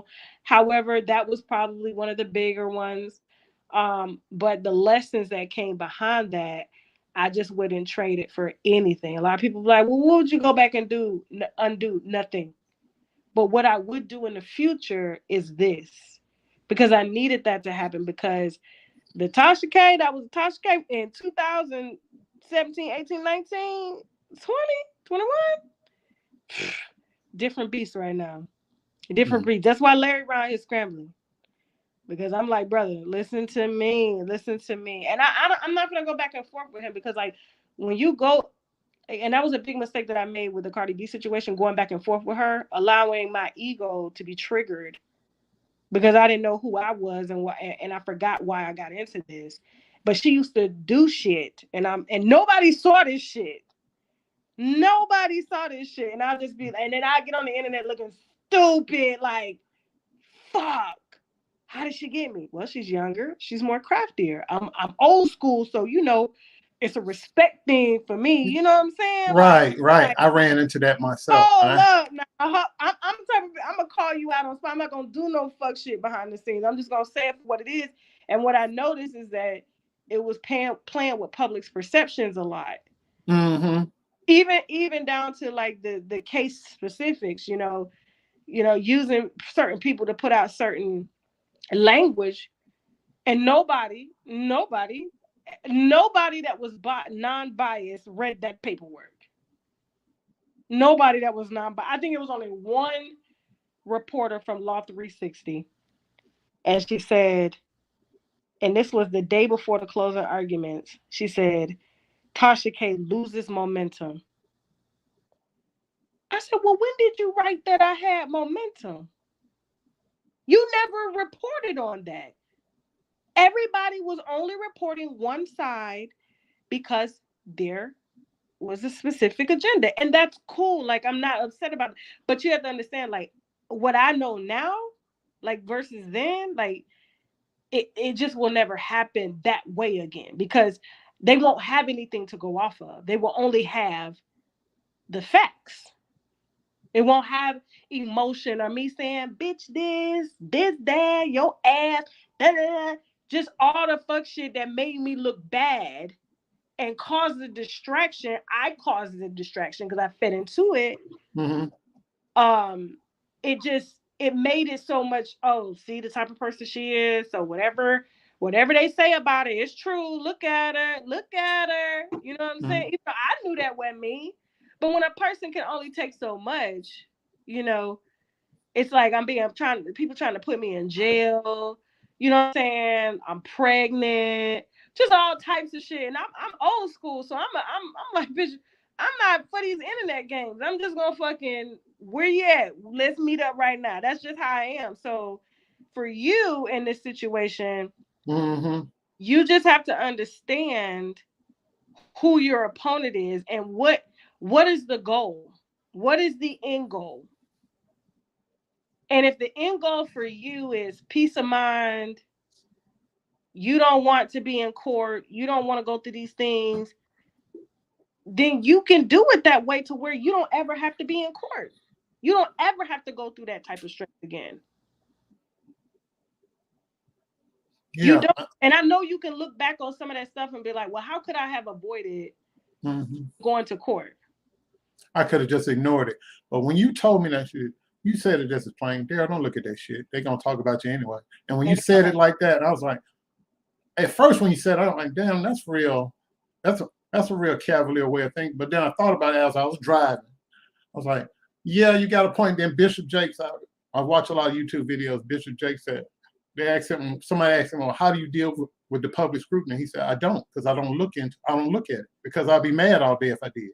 It's just like you getting baby. I could give an example. I'm on social media the other day. I had just because I'll uninstall it, reinstall it, uninstall it, install it, because by habit I'm just used to hitting Instagram, hitting YouTube, hitting Facebook. So what I do is I uninstall it. So even if I have the urge to go hit it, I can't hit it, and I have to take the time to download it again, which takes a minute. So I'm not gonna do that. But I'm sorry, that kind of distracted me and threw me off because I started looking at it. So like I was scrolling the Facebook aggregator because I look at the news on the Facebook aggregator. It was like, baby left an apartment for 2 weeks starving beside dad that had a heart attack, and the baby had 19 surgeries and basically starved to death. And they found the baby laying beside the dead dad. That killed. And then I was like, why the fuck did I open up this app? And then right under that, it was some shit about me. And I was like, see, that's what my ass get. See what I'm talking about? Like, Mm-hmm. I should not be because you're emotionally impacted. And imagine like, you reading something so devastating about somebody else, and then the next article comes up as you, or the next video. So you have to protect what you see and what you take in. And you can do that. Like I've never been a news watcher. Like when it comes to heavy news, now it's everywhere all over social media, so I can't just turn off channel 5. Some of my favorite news blogs are even posting this heartbreaking shit. You know what I'm saying? Even I posted, look at the Levante Andrews story. Like even I posted, I'm guilty of it too, but like at the end of the day, it's like we got to learn to just set boundaries. And the less, if you're taking this in all day reading all these comments, watching all these videos and stuff, that's all that's going to be in your mind. So you have to control how much time you spend. Like if you want to get on the internet and search it and see what's going on, fine, but don't go down that wormhole. I tell people all the time, there's a wormhole, especially on YouTube. You hit one video, it feeds you another one about you, it feeds you another one. Like this Levante Andrews situation, type in Larry Reed or Tasha K, and it's just video after video after video after video after video, and then before you know it, you on a 9-hour live without even knowing it, and you're like, God, how did I get here? I missed so much day. You know what I'm Miss saying? time with your family. Important time. Yeah, like, and it's like, how the hell did I get here? So for you, it's just paperwork. You Mm-hmm. money, bankruptcy. Well, You know, that's also how you get confused because there's 9,000 videos and you have no clue what's going on. but if you click on all of them, you're gonna take in all that energy, all them opinions, and if you watch 9,000 videos and over 100,000 comments, and everybody saying, "I hate you, I hate you, I hate you," then what are you gonna think? You're gonna think that people hate you. Yeah. I was guilty of that in the beginning because I was learning this. Now, whatever. You don't like me, come pick a bill up out of my mailbox and pay it. That's all I'm saying. Other That's than that, I don't care what you think about me. Yeah. So that's all it boils down to. So like Mm-hmm. I said, I'm gonna look at your situation, and I'm gonna let you know how we need to move forward on it, and try to get Thank you. you up out of this situation. And that would be my sincere apology to you. Is I got Thanks. it started, so let me try to get you out of it. You know what I'm saying? So, I really appreciate and that. it may be just a simple filing. I appreciate that. But what I want to say to you again, though, I really appreciate the fact that you came and said that on your show, and then you said it again here. But the fact that the main thing I'm grateful to you for is you're helping get these young men's story told. I that's all I ever wanted in the beginning. Thank you for picking it up. Thank you for looking into it. Thank you for helping. I'm good on. I'm if I can't thank you for anything else, I want to say thank you for that because they suffered long enough and they need to have their voices heard. And I appreciate that. Levante sleeping good now. Finally, and that's all I want. I want him to have peace. I want the man to have He peace. does. He was like, man, Tasha. He was like, at first, I didn't trust you, but it was It's hard Whitehead. for him to open up. It You was, saw him talking to him. It's hard for him to open up. It's yeah, very he hard. said it was Whitehead that got him to trust me. And I was like, but I was dragging Whitehead too. He was like, I know, which I was telling him, like, yo, do you see Yeah. what she said about you? You want me to go talk to this lady? And I was just like, but Vantry, I told you straight up that I would never take your story unless you came with a receipt so heavy that I could just prance my ass into court if it need be. Because Mhm. I'm thinking about the end goal already in my mind. Like I'm thinking about that. I'm thinking about my $4 million debt, right? So that will never be 8 million or 10 million or 16 million. You understand what I'm saying? Like that's just one and done. Mhm. So now I'm thinking as if I'm a lawyer now, and that's why I said like me You might trying. want to look into getting your paralegal certificate. I just finished that Well, last year. I don't know if I want to do paralegal. You know what I'm saying? It'll have to be like just straight law. It'll have to Go be. for it. Go for it. Yeah, but it's just our company is so busy right now. They would damn near come up to the school and fucking drag me out of class. Like that's how busy we are. They be like, because I said something to them about it like last year. They was like, "What? Hell no." No, they were all, because I got everybody together. I was like, y'all, so I'm about to. They was like, why? You're already successful. You're already this. Why do you need to go do this? I'm like, but if I get this, I can really start taking on some very, very high profile. But you already take on high profile. Da, da, da, da. You learn from your lawyers. Can you intern like Kim Kardashian did? And Let me ask you something. And I got to get off here. Let me ask you that? something. What will make you happy? And you don't have to answer it here. No, I Forget know. what Like, everybody what else would say. make me What's happy? gonna make Tasha happy? Like I said, I am a very pure person. That's the reason why I like white. And if I see some stains, I want to clean the stains. Mm-hmm. And there's a lot of stains that I feel that I have that I want to clean up, and it'll Mm-hmm. just make my platform more stronger. Mm-hmm. But there are also other ways that I could do that by partnering with people who have law degrees, who are non-biased, that could really help put together some dynamic stories, whereas it's done in a very professional and legal manner. So, and then when they did say that I could intern with a law firm and take the baby bar, and then a regular bar, just through working with lawyers, I could get it that way too. So I do have some other options, because I work 6-7 days a week. I do. Today I took a day off, and even this is still working right now, because Mm-hmm. I see everybody live about the Levontre Andrews mother interview, and everybody is like done. Like, okay, y'all, whatever y'all said about Larry, go check them receipts on what the mama had to say, because the mama's here now. And you know what I'm saying, there's another person that's going to sit down that I don't even think Larry is going to expect to sit down, which is just amazing, because it's just like, while he's out here thinking, you got to know what you got before you file a lawsuit, brother. So know all the components, and make sure it's not 13 pages. Make sure the complaint is around like 40-50 pages, okay? Because you're going to need that with all this content we got. So Mm-hmm. yeah, but I don't want to hold you too much. And to Thank you. Marcel, is it Marcel? Marcellus. Marcel, listen, I apologize for coming at you snappy. I get real irritated when people bring up just things that I just feel that are just not relevant to the issues at hand, and they always try to use this. I get it a lot, and it happened the other night in Wiley's chat. And I knew he was going to do that, but I was only there for Levontre. I was there for two reasons. I was there to be petty against Storm, and I was there for Levontre. Because I was just like, remember when I was like, I felt weird around you holding my son and stuff, and then for you to say that me breastfeeding my son was turning you on, like, now I'm not crazy, you know what I'm saying? Mm-hmm. So like, I was there for two reasons, but when they bring up the other little stuff, it's like it gets so mushy that it's like you don't focus on the bigger issue at hand. Right. And I was really focused on that issue, but I was trying to get clarity on the conversation, because so many conversations seem to be had with this said vlogger, and so many people are fully aware of who he is, but they still promoted him, went out there and let him do what he did. But anyway, I appreciate your apology, and I accept it, and thank you so much. Oh, no problem. Thank you. And if I ever see your show live, I'll definitely pop in and say hello. And I don't want you leaving with a bad taste in your mouth about me. I'm No, just, when it we comes to we stuff good like, over here. it's just, I even got irritated with Wiley, but I was like, I'm not going to go here with Wiley. Let me just answer these stupid ass questions and just get through to what I came here to do. And it was just to publicize Levontre Andrews' story. So he always tries to do that. All your views are this, your dudes.